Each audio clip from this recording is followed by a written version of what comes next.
झारखंड राज्य के सबसे सुंदर प्रमंडलों में से एक संथाल परगना के साहेबगंज जिला अंतर्गत बोरियो विधानसभा के बोरियो प्रखंड के इस प्रखंड परिसर में उपस्थित तमाम हमारे पार्टी के पदाधिकारीगण, हमारी पार्टी के तमाम सदस्यगण, हमारी पार्टी के तमाम प्रत्याशीगण, आज के इस कार्यक्रम में उपस्थित तमाम भारतीय लोकतंत्र के चौथे स्तंभ मीडिया बंधुगण, press media, print media, electronics media, digital media तथा अन्य जितने भी मीडिया के स्रोत हैं, आज के इस कार्यक्रम में सुरक्षा के दृष्टिकोण से निगरानी टीम के रूप में उपस्थित स्थानीय थाना प्रभारी महोदय और उनके तमाम पुलिस के जवान आज के इस कार्यक्रम को सफल बनाने के लिए प्रखंड इकाई की टीम और हमारी माताएं बहनें, हमारे अभिभावक, हमारे नौजवान साथी सभी को झारखंडी जोहार करते हैं, नमस्कार करते हैं, सलाम पेश करते हैं।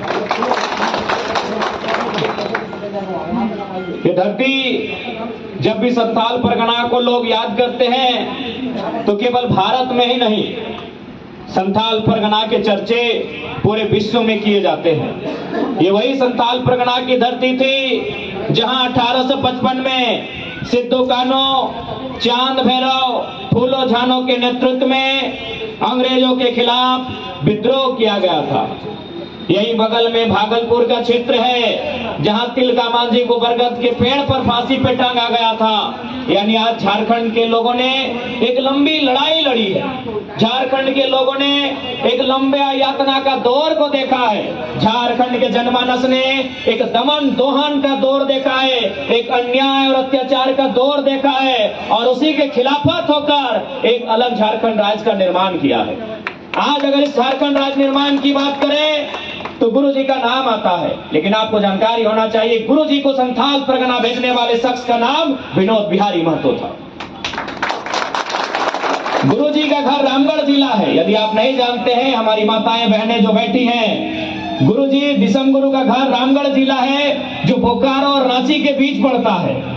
यानी यहां से लगभग 350-350 किलोमीटर की दूरी पे गुरुजी का घर था।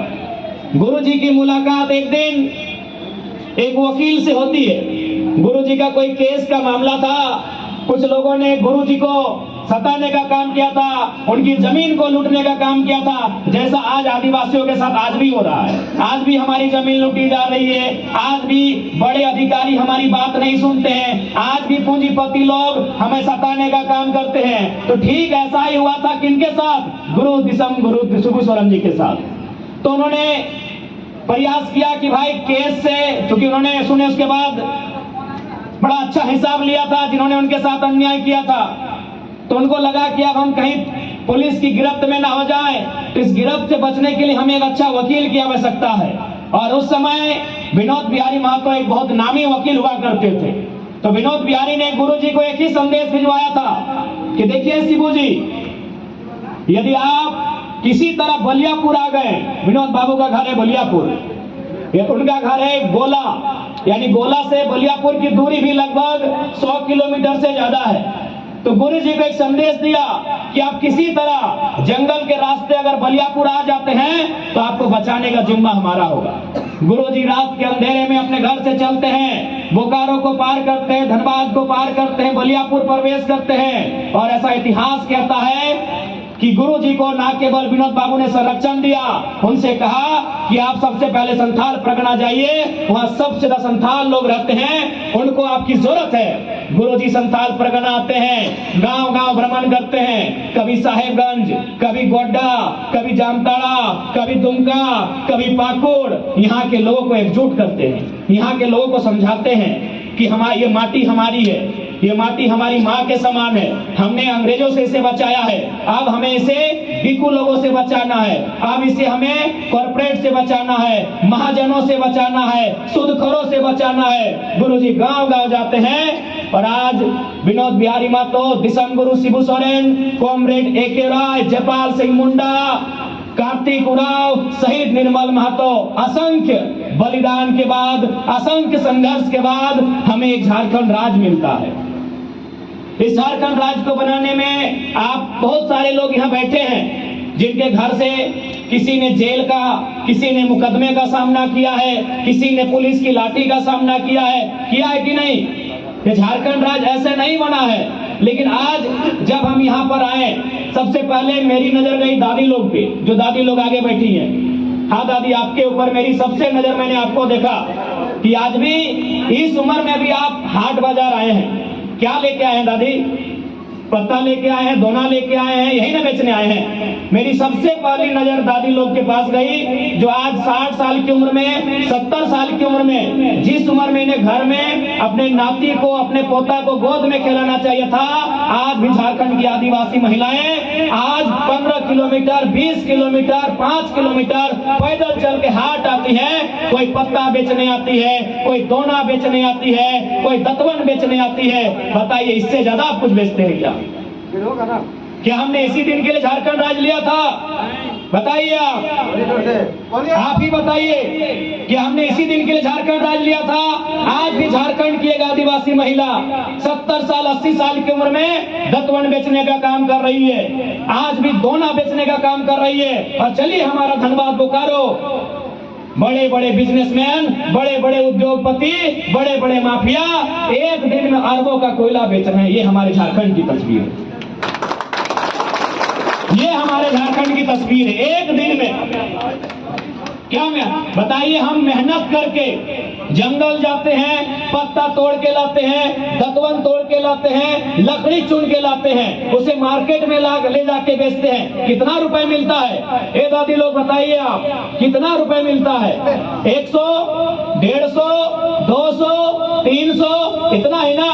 यानी दिन भर मेहनत करने के बाद आपको मिलता है 300। और यहाँ माफिया लोग दिन में 3 लाख से लेकर 30 करोड़ तक कमाते हैं।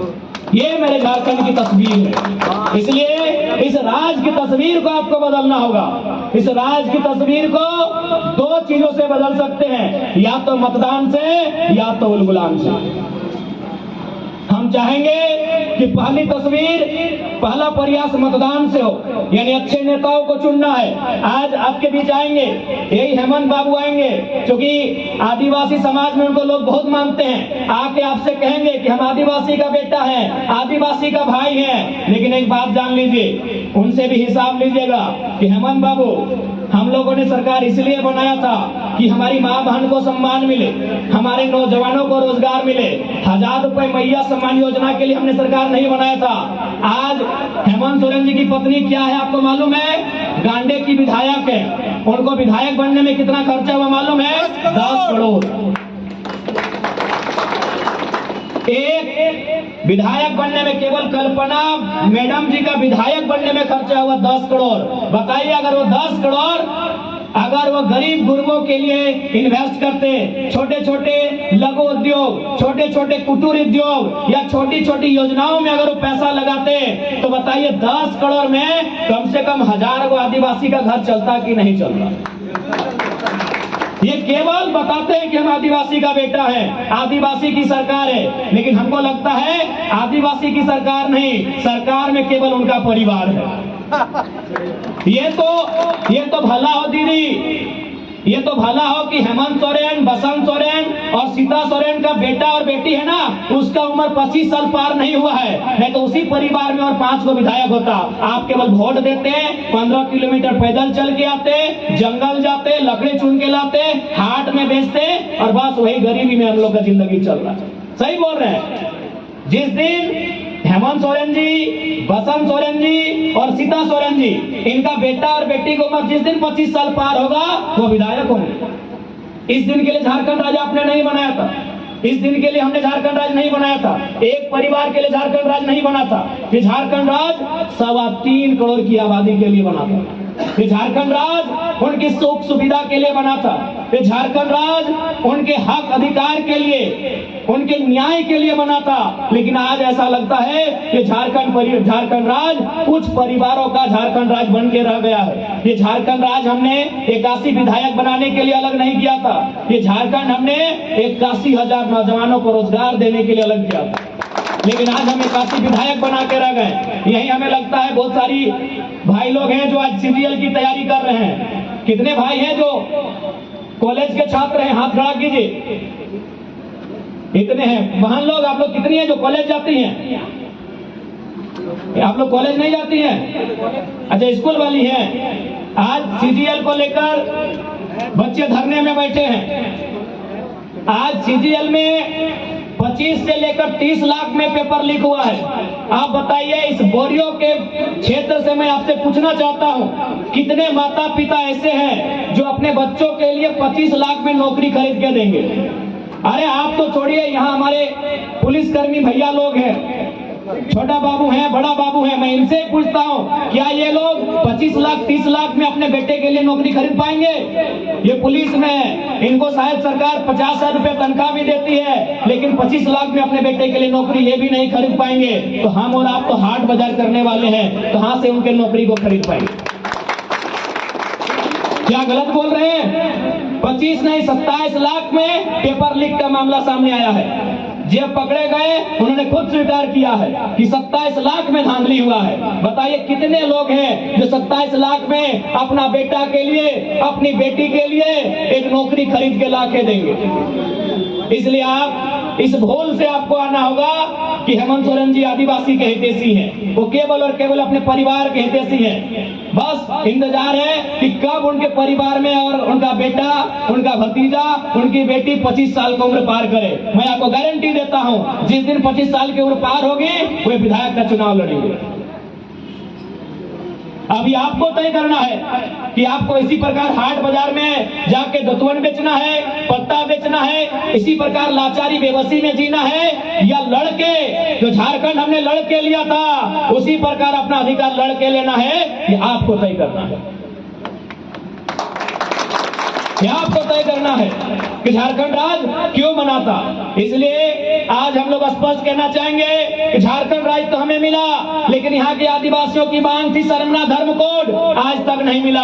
आज जेल कैंप पार्टी सरना धर्म कोड का पक्षधर है। हम लोग अगर आते हैं सत्ता में, सरना धर्म कोड के मामले को मजबूती से रखेंगे और उसके लिए प्रयासरत रहेंगे। आज आदिवासी राज्य में आदिवासियों की अलग पहचान, सरना धर्म कोड का कोई बात ही नहीं होता है। यदि हम लोग आते हैं तो पेशा कानून को मजबूती से उठाएंगे, पेशा कानून का हम लोग पक्षधर रहेंगे। पेशा कानून का मतलब क्या होता है, ये आदिवासी समाज को समझना चाहिए। पेशा कानून यानी आपके जमीन की खरीद बिक्री बिना ग्राम सभा की अनुमति से नहीं होगी। आपकी जमीन पर कोई योजना बिना ग्राम सभा की मंजूरी से नहीं होगी। और साथ ही साथ कुछ छोटे छोटे केस मुकदमे, जैसे अभी चोरी हुआ, आप बड़ा बाबू के पास चले गए, मारपीट हुआ, आप बड़ा बाबू के पास थाना चले गए। अगर पेशा कानून स्थापित होता है तो छोटे छोटे मामलों में आपको थाना पुलिस जाने की आवश्यकता नहीं होगी। पेशा कानून में प्रावधान है, तो हम लोग पेशा कानून के पक्षधर हैं। आदिवासी राज बोलने से आदिवासी राज नहीं होता है। इस राज्य में सीएनटी कानून है, संथाल परगना में एसपीटी कानून है। एसपीटी कानून का मतलब है आपकी जमीन को कोई खरीदे ना, आपकी जमीन की बिक्री ना हो। क्योंकि अंग्रेजों के काल में चाहे भगवान बिरसा मुंडा की बात रहे, तिलका मांझी की बात रहे, बुद्धू भगत की बात रहे, रघुनाथ महतो की बात रहे, या शेख भिखारी की बात रहे, टीके तुमराव की बात रहे, जिन्होंने इस राज्य के लिए अपना बलिदान दिया है, उनका एक ही नारा था कि जमीन हमारी है, हम खजाना नहीं देंगे। ये जमीन हमारी है, इस जमीन में हम खजाना नहीं देंगे। ये जमीन हमारी है, हम खजाना नहीं देंगे। सिद्धू कान्हो की बात रहे, चांद भैरव की बात रहे, चांद को महतो की बात रहे, या फूल और झानों की बात रहे, एक ही नारा गूंजा था कि हमारी जमीन है, इस जमीन पे हम खजाना नहीं देंगे। यानी हमारे लिए सबसे इंपॉर्टेंट क्या है? जमीन है। जमीन से बड़ा कुछ नहीं। आज हमारे बाद इस जमीन पर हमारी आने वाली पीढ़ी खाएगी, उनके चले जाने के बाद उनकी आने वाली पीढ़ी खाएगी कि नहीं?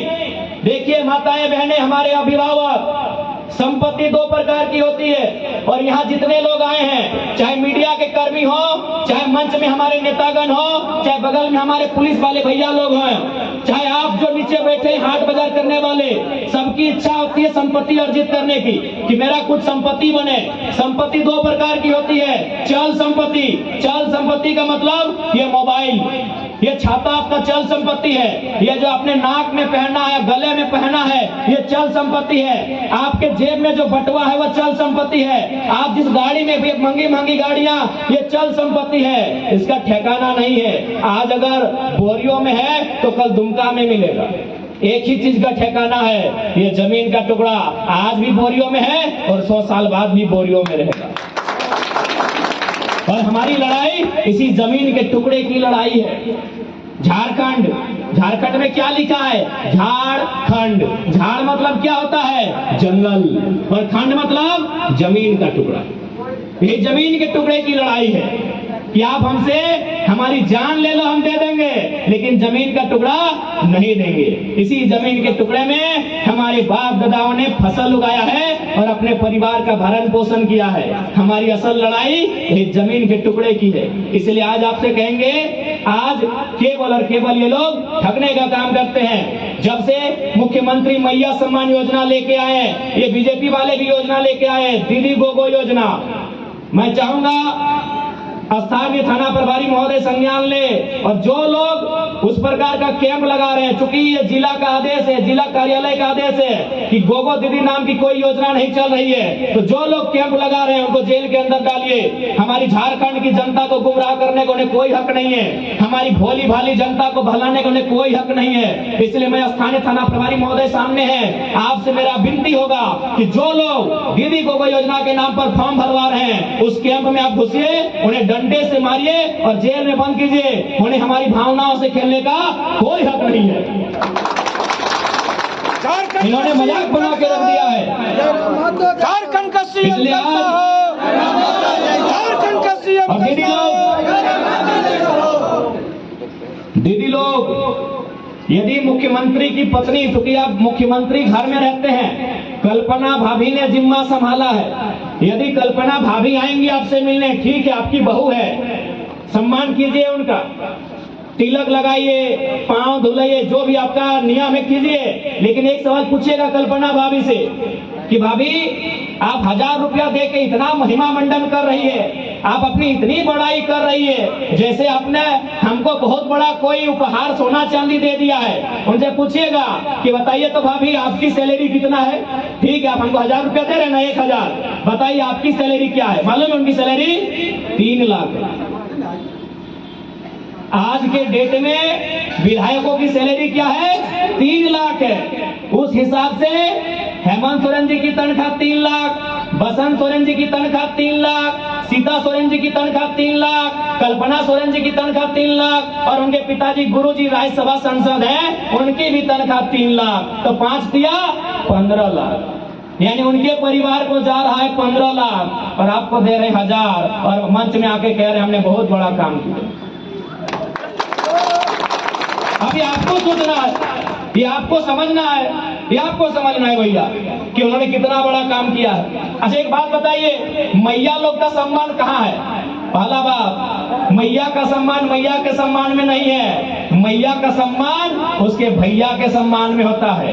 मैया का सम्मान उसके पप्पा के सम्मान में होता है। मैया का सम्मान उसके पति के सम्मान में होता है। तो सरकार से बोलिए, बीजेपी वालों से भी बोलिए कि ये ड्रामा, ये मैया सम्मान का योजना का ड्रामा, ये दीदी को ड्रामा बंद कीजिए। यदि आपको सच में मैया को सम्मान देना है तो हमारे घर में जो पढ़े लिखे लड़का और लड़की है, जो पढ़ा लिखा लड़का लड़की है, उसको 15,000 से 25,000 का नौकरी कैसे मिले, ये बात कीजिए। उनको 15,000 से 25,000 का नौकरी कैसे मिले, ये बात कीजिए। क्या गलत बोल रहे हैं भैया लोग? क्या दीदी लोग गलत बोल रहे हैं? ए दादी गलत बोल रहे हैं क्या? ये 1000 रुपए क्या होगा बताइए?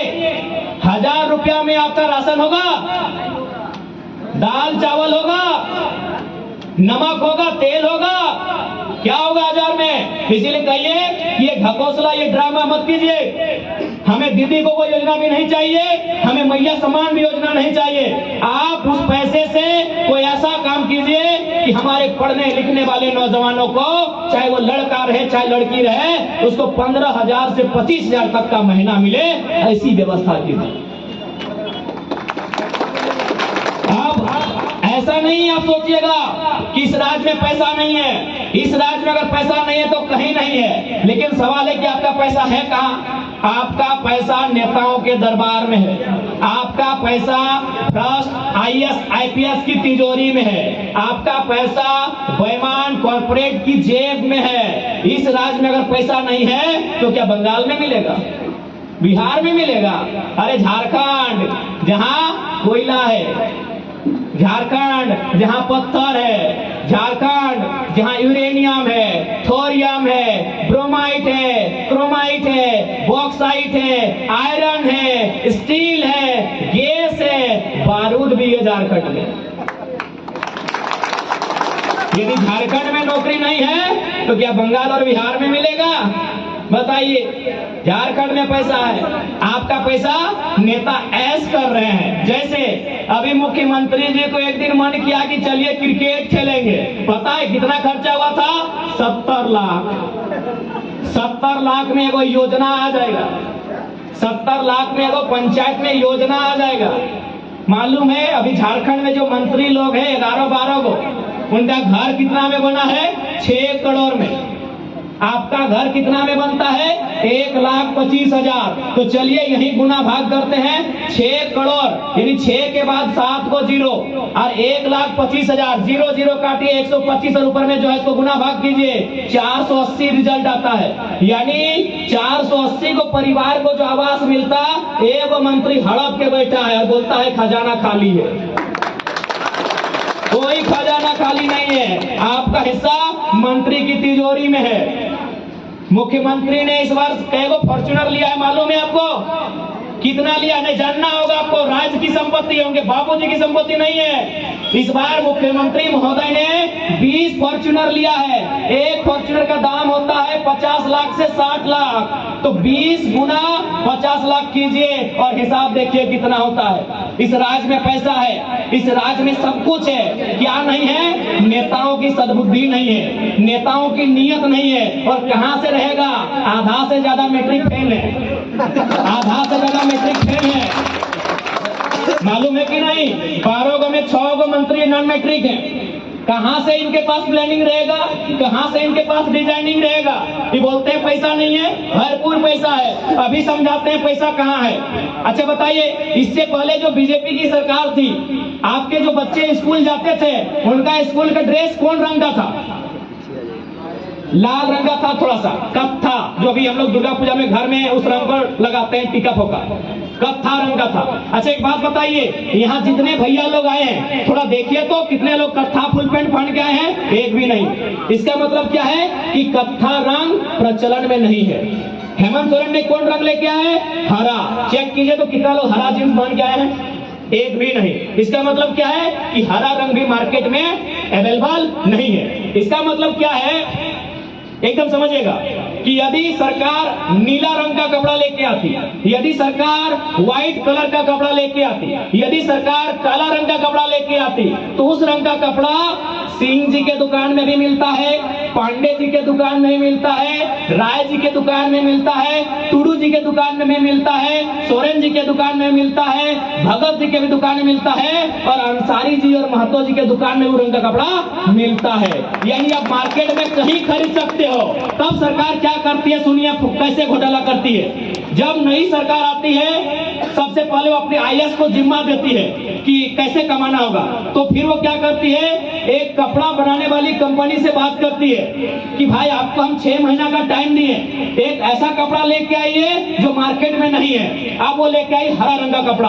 अब मान के चलिए झारखंड में स्टूडेंट है 80 लाख, 80 लाख, एक बच्चा खर्चा करेगा 1000 रुपए, तो 80 लाख गुना 1000, चलिए यही गुना करते, पढ़ा लिखा स्टूडेंट है, मैथ कमजोर नहीं है, तो 80 लाख में 3 जीरो, अगर 2 जीरो देंगे तो 80 करोड़ और 1 जीरो देंगे तो 8 अरब। अब चूंकि सरकार 5 साल चलेगी, यानी 8वां वाला बच्चा 12 तक जाएगा, यानी कितना हो गया? 8 अरब गुना 5, 40 अरब। अगर उसमें जेन्युइन लागत 10 अरब है तो 30 अरब का घोटाला है। अब अब मेरी बात सुनिए, अब मान के चलिए हम लोग सरकार 24 में बनाते हैं, मान के चलिए कि जयराम महतो जेल कैंप पार्टी 2024 में सरकार बना लेती है और हमको भी यदि स्कूल में घोटाला करना है, जैसा रघुवर दास ने किया, हेमंत सोरेन ने किया, यदि हमको भी घोटाला करना है तो हम नोटिफिकेशन जारी करेंगे, हम कैबिनेट में प्रस्ताव लाएंगे कि आज के बाद झारखंड में जितना भी स्कूल है उनके जो बच्चे पढ़ते हैं उनका जो ड्रेस होगा वो पीला रंग का फुल पैंट होगा, पीला रंग मार्केट में नहीं है। यानी हम फ्रॉड करेंगे, हम फिर से लूटेंगे और इसी प्रकार किसी कंपनी को 6 महीना का टाइम देंगे कि आप पीला फुल पैंट बनाइए। है पीला फुल पैंट पहने, कितना पहने दिखाइए, कौन पहने पीला फुल पैंट दिखाइए, पढ़ने हैं। इसी प्रकार झारखंड को लूटा जा रहा है। यदि हमको 29 में फिर घोटाला करना हो तो हम 29 में क्या नियम लाएंगे कि आज के बाद से जो ड्रेस होगा स्कूल का वो फुल पैंट का रंग गुलाबी होगा। दिखाइए कितना लोग गुलाबी पहने हैं। एक पढ़ा लिखा लड़का है, एक मामूली बात है लेकिन समझा दी। समझना आपको है, नहीं समझना आपको है। चलिए और एक उदाहरण देते इस चबूतरा से। अभी जो आवास मिलता है, सरकारी आवास, कितना दाम है उसका? 1,20,000, 25,000, 1.5 लाख से ज्यादा नहीं। पता नहीं आपको कितना मिलता है। हमारे धनबाद बोकारो में जो ग्रामीण में मिलता है उसका दाम है 1,25,000 दाम है। इस चबूतरे में हम खड़ा है, बताइए चबूतरा का दाम कितना है? इसका राशि क्या है? 2.5 लाख से 3 लाख। अब हमको एक उत्तर दीजिए कि घर बनने में ज्यादा खर्चा है कि चबूतरा बनने में? घर बनने में। लेकिन चबूतरा बनने में पैसा लगाते क्योंकि घोटाला करना। उसमें बोलेगा कोई? आप किसी भी, इसको चबूतरा मत गिनिए, ये चबूतरा नहीं आएगा, ये शेड आएगा। आप किसी चबूतरा को देखिए, इसमें कुछ नहीं रहता, सिर्फ चबूतरा है। उसका दाम लगभग 2.5 लाख से 3 लाख होता है। आप देखिएगा प्राकृतिक राशि वहां लिखा रहता है 2.5 लाख से 3 लाख। अब आप समझदार हैं, आपको भी मालूम है कि आवास बनने में क्या होता है। पहले नीचे एक बार ढलाई होता है, लिंटन में ढलाई होता है, छत में ढलाई होता है, फिर प्लस्तरा होता है, फिर पेंट होता है, फिर दरवाजा लगता है कि नहीं? एगो बच्चा भी जान जाएगा कि चबूतरा में ज्यादा खर्चा है कि प्रधानमंत्री आवास में। आवास मिल रहा है 1.25 लाख का, चबूतरा मिल रहा है 2.5 लाख का। ये होता है घोटाला, ये है आपका पैसा। इसलिए अगर हम लोग सरकार में आते हैं तो नो डाउट हम लोग कोई ज्यादा तीर मारने का काम नहीं करेंगे, बस घोटाला में कंट्रोल कर देंगे। ये झारखंड सोना है। हम लोग कोई सुदर्शन चक्र लेके थोड़ी आए हैं कि घुमा देंगे सब ठीक हो जाएगा। हम कोई मंत्र लेके थोड़ी आए हैं फूंक देंगे ठीक हो जाएगा। हम कोई जादू की छड़ी लेके नहीं आए कि ठीक कर देंगे टूटे। लेकिन इतना विश्वास है कि अगर ढंग से काम किया जाए तो झारखंड से सुंदर राज पूरे भारत देश में नहीं है। क्योंकि यहाँ क्या है, यहाँ 40% खनिज है। खनिजों की मात्रा कितनी है गिनती में? 75 से 80। अगर एक एक करके गिनेंगे कोयला ब्रोमाइट करके तो 80 प्रकार के खनिज हैं और उनका प्रतिशत क्या है? 40। कोयला अकेले 27%। कोयला राजधानी धनबाद, मायका की राजधानी कोडरमा। यानी हमारा एक को जिला एक को मिनरल्स देता है पूरे देश को भारी मात्रा में। लेकिन दिक्कत क्या है? इनकी नीयत में दिक्कत। क्यों दिक्कत है? नहीं इनको मालूम है क्या खान साहब कहाँ जाएंगे, बस बीजेपी को हराना है, खान साहब का वोट मेरे पास, इनको कोई मत कोई दिक्कत नहीं, कुछ दीजिए चाहे नहीं दीजिए। आदिवासी कहाँ जाएंगे, बस ऐसे दिखाना है। अच्छा ये बिजनेसमैन है, बढ़िया वर्ग है, ये तो भाई बीजेपी के वोटर्स हैं, ये आदिवासी है तो जेएमएम वाले हो गए, कांग्रेस जा रहे मुस्लिम है, ये तो हमारे वोटर हो गए। यानी आपको उन्होंने अपना वोट बैंक बना लिया, आपको अपना बंधुआ मजदूर बना लिया है।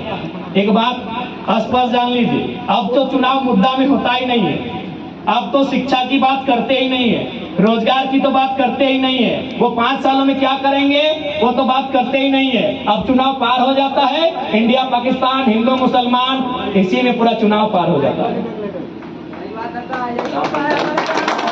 एक और उसके लिए दोषी कौन है मालूम है? हम और आप दोषी, जनता दोषी है। क्यों दोषी है मालूम है? अभी चंपई सोरेन चर्चा में है क्योंकि उन्होंने बीजेपी ज्वाइन कर लिया है। क्यों ज्वाइन किया है आप आधा जानते हैं, हम पूरा बता देते हैं। एक ज्वाइन करने का कारण यह है कि हाँ जेएमएम ने उनको उचित सम्मान नहीं दिया। दूसरा कारण यह भी है कि अपना बेटा बाबूलाल सोरेन के लिए टिकट मांग रहे थे। यानी चंपई सोरेन जो शख्स 2 बार मंत्री रहे, जो शख्स मुख्यमंत्री रहे, जो शख्स 25 साल से विधायक हैं, उनको भी चिंता है अपने बेटे की। सोचिएगा बात को कि जो शख्स 25 साल मंत्री विधायक बन के रहा, मुख्यमंत्री बन के रहा, उसको भी चिंता है अपने बेटे की कि बेटवा को टिकट कैसे मिलेगा घाटशिला से, और आपको चिंता नहीं आपके बेटे की। तो कौन जिम्मेवार है भैया, कौन जिम्मेवार है? इसको उसको बोलने से क्या होगा, इसको दोष देने से क्या होगा? आपने कभी सवाल किया कि हम अपने बेटे के भविष्य के लिए आपको वोट दे रहे हैं? आप प्रत्येक जिला स्तर में एगो विश्वविद्यालय, एगो महाविद्यालय की स्थापना करेंगे जहां UG to KG to PG की पढ़ाई फ्री होगी। आपने ये चर्चा किया? नहीं चर्चा किया। आपने कहा कि प्रत्येक पंचायत में एक स्वास्थ्य केंद्र होगा जहां एक एमबीबीएस डॉक्टर बैठेगा जो हमारी इलाज का, हमारी सेहत का ख्याल रखेगा? नहीं किया।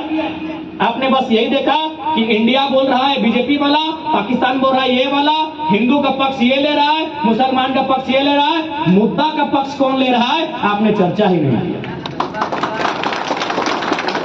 अरे भाई सोच के देखिए, चंपई सोरेन अपने बेटे की चिंता कर रहे हैं। हमारे धनबाद में एक सांसद बने, अब वो चिंता कर रहे हैं कि मेरी पत्नी को बागमारा का टिकट कैसे मिलेगा।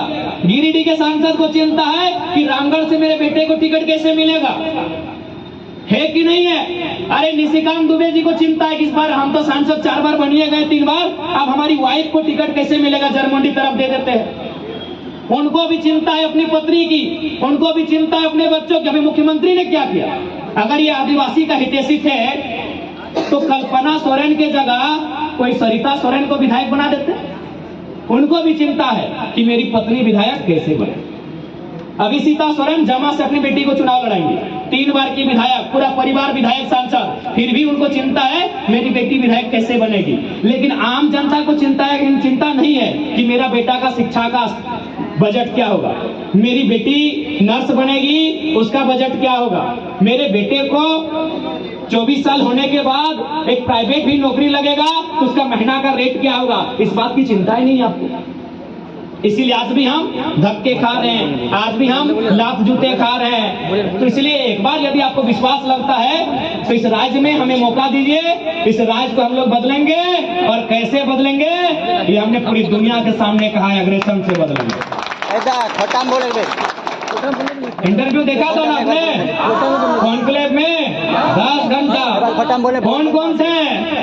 हेमंत सोरेन भी थे। इंटरव्यू देख ले है ना, हेमंत सोरेन हलतीन, चंपई सोरेन हलतीन, सुदेश महतो हलतीन, तो जाए के नेता प्रतिपक्ष अमर बावरी हलतीन। अरे हाँ, असम के मुख्यमंत्री हेमंत बिस्व शर्मा भी हल। ये बगल के तोहर मंत्री दीपिका सिंह पांडे, राजमहल के विधायक अनंत ओझा, ऐसा 12-15 गो मंत्री, विधायक, सांसद और मुख्यमंत्री हल। सभी की बोल रहा है कि हम राज्य को ऐसे चलाएंगे, हम राज्य को ऐसे चलाएंगे, ऐसे चलाएंगे, ऐसे चलाएंगे। एक शख्स है पारसनाथ के टाइगर, तो की बोल रहे मालूम हो कि जो अच्छा काम करेंगे वो हवलदार भी है तो नमस्कार है, गलत करेगा तो दामोदर में ले जाके पटक देंगे। कहे कि हमको लगता है ये मीठा मीठा बात से झारखंड नहीं चलेगा। आप झारखंड में कहीं जाइए, भैया मेरा जमीन हड़प लिया है, भैया 40 साल से जमीन नहीं है, नौकरी नहीं मिला है, भैया मेरा जमीन बिल्डर ले लिया है, भैया मेरा साइन वीडियो साहब नहीं कर रहा है, भैया मेरा जमीन लूटने में डीसी का मदद है। आज 24 साल से झारखंड में यही हो रहा है। इसीलिए हमने साफ कह दिया है, जो ईमानदार है उसको नमस्कार है, और यदि कोई झारखंड के भविष्य के साथ खिलवाड़ करेगा तो पारसनाथ के गजार में उसका स्वागत रहेगा। भैया खोटा बोले तो इसलिए आप कौन है कि डिसाइड करना हो। खोटा भाषी है सब। ना ना जिंदाबाद ना, हमने की कोई दिक्कत ना है। हमने ऐसे भी पुरान नेता ना लगे, देखबे करे टोजर पिन के आए लियो, टी-शर्ट पिन के आए लियो, तो हमने एकदम नौतन नेता लगी। हमरा पे जेबर माला पिनाए में हमें तुरते खोल के रख दो, हमरा अगलो पसंद ना, एकदम नया नौता देख ले तो सामने ही आ दे 200 टाका के टोजर हो, टी-शर्ट का दाम हम ना जाने हो, आके देख ले, स्कैन कर ले कितना खाली गोड़ियो देख ले, खाली गोड़ियो गाड़ी में भी देख ले। आधे ऐसा बात ना कि तुरंत हमें रिमोट सटा दिलिए, हमें जो गाड़ियां आई लो धनबाद के नंबर लगो JS10 देखे चेक कर लियो, गाड़ी में कहीं चप्पल ना हो, खाली गोड़ी हो भैया। एकदम नवा नेता आइयो, नया सोच के साथ आए हियो, पसंद लग तो वोट दिया। और झारखंड के बदलना कैसे हो, प्लानिंग हमने पास हो। टेक्निक केवल घोटाला कर लो, के ना घोटाला कर लो, बगल में मंत्री आलम गिरा लो, गेलो ना भितरे 50 समझिया, चाचा तो समझिया, एक नंबर घोटालेबाज हो, भले समझी लगो, लेकिन एक नंबर घोटालेबाज हो। पूरा भितरे गेलो से खाते ई मुख्यमंत्री के बरहेट वाला प्रतिनिधि पंकज मिश्रवा गेलो ना भितरे कहे गेलो सब घोटालेबाज हो। इतना टका कमाए ललथुन, इतना टका कमाए ललथुन कि पेटवा से बाहर आ गए। ईडी तो देखबे करतो, ईडी तो देखबे करतो, सब गेलो। इसलिए इस बार एकदम नया लड़का सबके मौका था। अब तोनी से पूरा विश्वास कह दो, तोनी चूंकि साहेबगंज जिला हम फर्स्ट टाइम आ रही हो, खातिर शायद तोनी के लागो कि बाबू नया लड़का है, की करते नहीं करते। एक बार फोन घुमा लिए धनबाद बोकारो में, केकरो घुमाइए, वीडियो के, सीईओ के, मैनेजर के, एचपीओ के, एचआर के, ककरो घुमाइए और खाली इतने बोलिए कि सर टाइगर जरा मत हो, बोलेगा रिक्वेस्ट है उसका नाम मत लो, थोड़ा दूरी रखना। ये बागमारा वाला देख ले वीडियो, पूरा देश में ओकर तारीफ भले कि नहीं भाई लड़का कोई बोले गलत भी कर रहा है, कोई बोले सही भी कर रहा है, लेकिन सच्चाई की अगर जान भी ना तो बड़ा बुरा लगता है। 133 का वर्कर अगर हाजिरी बना है 32,000 रुपया महीना और मिल रहा है 6,000, इतना अन्याय की कोई हिसाब ही ना हो। तो वो तो चूंकि मीडिया फोटवा खींचे वालो तो हम बतला टेबला मार लिया, हमारा इतना गुस्सा चलने का परवाह मारते। तो गलत आदमी हमनी सरकार ने बिल्कुल बख्शल ना जीतो, जो ईमानदार रह तो अपनी के प्रमोशन भी मिलतो, अपनी के तारीफ भी तो, मेडल भी तो, और जे गलत कर तो भैया ओकरा हम राखली परसनाथ पहाड़ में बढ़िया जौन देखा लिया गजार में लेके। तो हमनी के एगो छोटा सा समय ना, चूंकि फिर हमनी के जाना हो राजमहल, एक छोटा सा घटना बताया देखिए। गिरिडीह में हम चुनाव लड़ रहे हैं, तो हमनी के मालूम हो और मालूम कर ले, भारत के इतिहास में 1952 से चुनाव भेल है। पहली बार फर्स्ट अटेम्प्ट 1 साल पहले कोई फेस वैल्यू ना है, और पहली बार 3.5 लाख वोट भारत के इतिहास में कोई लेके ना आए। इंडिया के बात करें, फर्स्ट अटेम्प्ट 3.5 लाख वोट, ठीक है हार के लिए कोई बात ना है, लेकिन इंडिया के इतिहास में कोई लेना ना रहे। फर्स्ट अटेम्प्ट, फर्स्ट चुनाव, और 1 साल पहले को कोई फेस वैल्यू नहीं, प्रखंड में चेहरा हमारा ना है, कोई नहीं जाना है। तो एक दिन गिरिडीह में इसने चर्चा करवाल है, जैसे यहाँ प्रखंड हो तो बगल में देखिए चाय की दुकान है, तो मार्केट हो तो मार्केट में 2 ऑफिसर बैठ के चर्चा कर रहा है कि सर जयराम महतो का बहुत हवा है, लग रहा है कि गिरिडीह लोकसभा से जयराम महतो चुनाव जीत सकते हैं। तो एक हम बोल रहे कि अगर जीत भी जाएंगे तो क्या उखाड़ लेंगे दिल्ली में, वो अकेला कुछ नहीं कर पाएंगे सर। तब दूसरा फिर बोले कि सर आप ठीक बोल रहे हैं, जयराम महतो अकेले दिल्ली में कुछ नहीं कर पाएगा, 543 को एमपी रहेगा, मोदी का टीम अलग है, राहुल गांधी का टीम अलग है, इनको क्या मौका मिलेगा वहां। तब दूसरा बोले कि सर ये बात तो सही है कि जयराम दिल्ली में कुछ नहीं करेगा, लेकिन मेरा दिल कहता है सर जहां से दामोदर नदी और बराकर नदी का सीमा बनता है उसके बीच में कोई गलत करेगा तो रोड में पटक देगा सर। आज ठीक चंद्रपुरा में एक घटना घट रही, चंद्रपुरा यानी एकदम कोयला के खदान, चंद्रपुरा यानी बड़का power plant, CTPS thermal plant, वहां एक सोलर प्लांट लागे वाला है। रैयत वहां जमीन के बदले नौकरी मांग ले, हर जगह मांग है कि जमीन ले, जमीन के बदले नौकरी दे। चंद्रपुरा में भी मांग ले, लेकिन जानबे कर रही कि ईस्ट इंडिया कंपनी की तरह कंपनी सब जुल्म करा है, उल्टा अपनी 21 गो लड़का पे एफआईआर कर दिला। कंपनी वाला मैनेजमेंट 21 गो लड़का में केस कर दिला है 353 के धारा के साथ। और की बोल रहे मैनेजर मालूम हो कि सर केस को अभी आगे मत बढ़ाइए, केस भरल है 1 जून के, कल सर 4 तारीख का इंतजार कीजिए, 4 तारीख को वोट का गिनती है। यदि जयराम महतो गिरिडीह का एमपी बन जाते हैं तो भूल से भी केस को आगे मत बढ़ाइएगा सर, नहीं तो घर घुस के मारेगा। ये मैनेजर के बयान है कि अगर जयराम महतो एमपी बन जाते हैं तो भूल से भी केस को आगे मत बढ़ाइएगा, नहीं तो घर में घुस के पीटेगा वो। इसीलिए इंतजार कीजिए 4 तारीख का, केस हुआ 1 तारीख को, इंतजार कीजिए 4 तारीख का, अगर वो हारेगा तो केस भेजिएगा। सही में हम चुनाव हारे, 5 तारीख को केस चला गया टेनुहाट। ये उनको भी अंदाजा हो गया है कि अगर ये लड़का सिस्टम में आया तो भैया उथल पुथल मचेगा। अब ये आपको तय करना है नौजवानों, और ये आपको तय करना है कि झारखंड की दिशा और दशा को कहां लेके जाना है। और तोहनियों के आदिवासी माने तोहनियों, आदिवासी खाली कल्पना सोरेन नहीं लगा, हियो जो बैठले हैं मैया जेठियन ददियन, हाँ सब गोगो गबा सुन ले, तो इसलिए अब तोहनियों के डिसाइड करना हो कि तिलका मांझी के बलिदान से बनल झारखंड, बिरसा भगवान के बलिदान से बनल झारखंड, निर्मल महतो के संघर्ष से बनल झारखंड, दिसम गुरु शिबू सोरेन, विनोद बिहारी महतो के तप और त्याग से बनल झारखंड, इस झारखंड के कहां लेके जिभा ये तोहनियों के तय करना हो।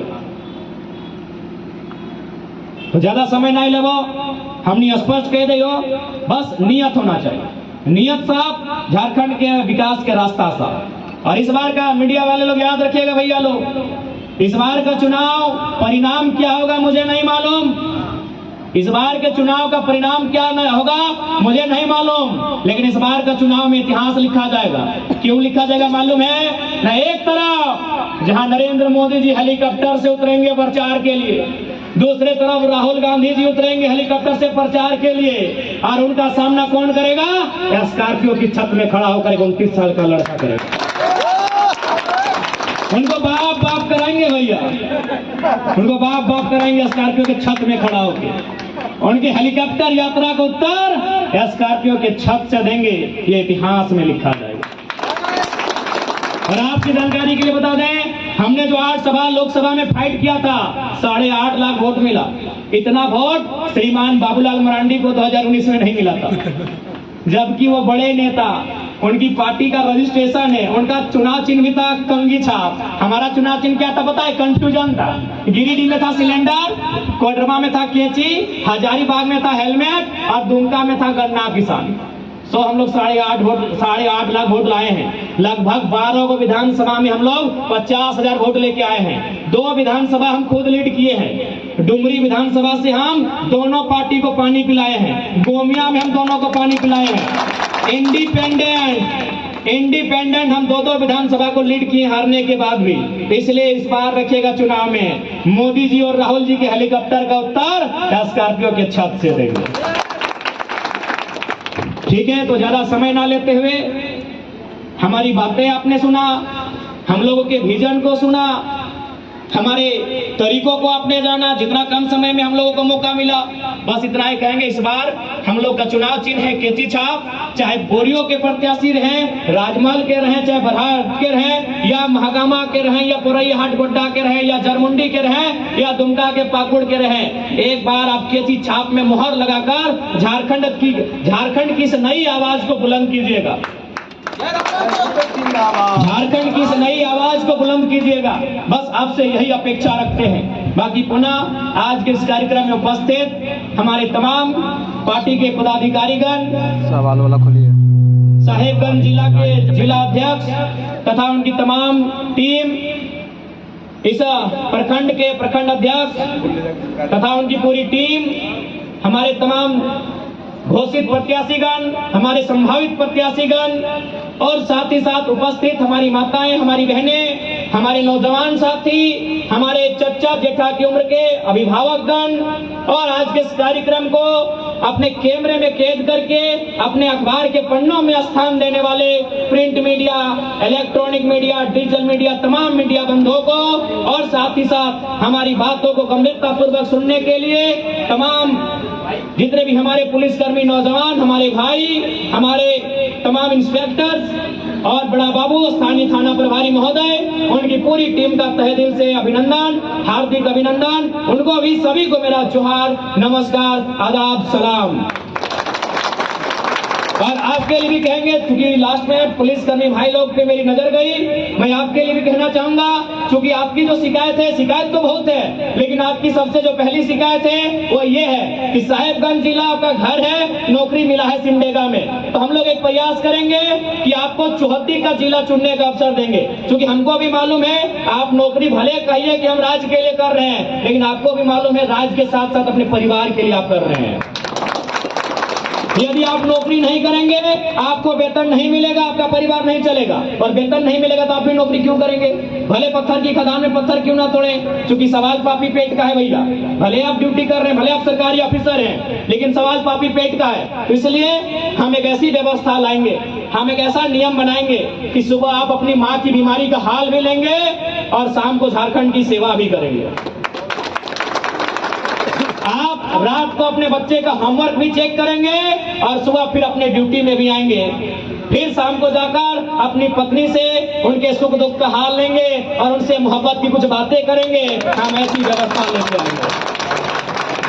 और यदि हमारे नौजवान भाई हैं जो अविवाहित हैं, तो आपको भी इतना समय रहेगा कि आप अपनी प्रेमिका से कम एक बार हाल समाचार लेके आ सकते हैं। हमको लगता है इधर वाले भैया लोग थोड़ा सा बैचलर वाले लग रहे हैं, पता नहीं हो गया होगा तो ना। इधर वाले भैया लोग तो दिनेश भैया का तो शादी हो गया है, नाती पुता भी शायद हो गया है। नेता का पेंशन बंद करेंगे, एकदम नेता का पेंशन बंद करेंगे। इसलिए बंद करेंगे क्योंकि उनका पेंशन 1 लाख से ज्यादा है। अब बताइए, जीत गए तो 3 लाख लेंगे और हार भी गए तो 1 लाख लेंगे। ये कौन सा सिस्टम है? ये तो बिल्कुल बकवास सिस्टम है। अब आप कहेंगे कि बंद करना आपके बस की बात नहीं है, गलत बात, हमारे बस की बात है। क्योंकि भारतीय संविधान शेड्यूल 7 सेक्शन 38 to 42 पढ़िएगा, राज्य सूची, उसमें साफ साफ लिखा है राज्य का भत्ता, राज्य का वेतन, राज्य का पेंशन राज्य सरकार का जिम्मा है। तो इसलिए नो डाउट हम लोग जो विधायकों का, पूर्व विधायकों का पेंशन है वो बंद किया जाएगा। क्योंकि 81 विधानसभा में 162 को पूर्व विधायक है, यानी 162 लाख बर्बाद हो रहा है। तो वहां हम 5-5 को नया लड़का को नौकरी देंगे तो लगभग 500-700 नौकरी हो जाएगा। तो इसलिए वो पेंशन नो डाउट बंद होगा। और बाय द वे यदि पेंशन देना हो तो हम लोग जब वो 60 साल की उम्र पार करेंगे तो एक सर्वे करेंगे। अरे भाई, आप राशन देते हैं तो सर्वे करते हैं, आप राशन देते हैं 5 किलो तो सर्वे करते हैं। हम 1 लाख पेंशन देंगे विधायक को तो सर्वे नहीं करेंगे क्या?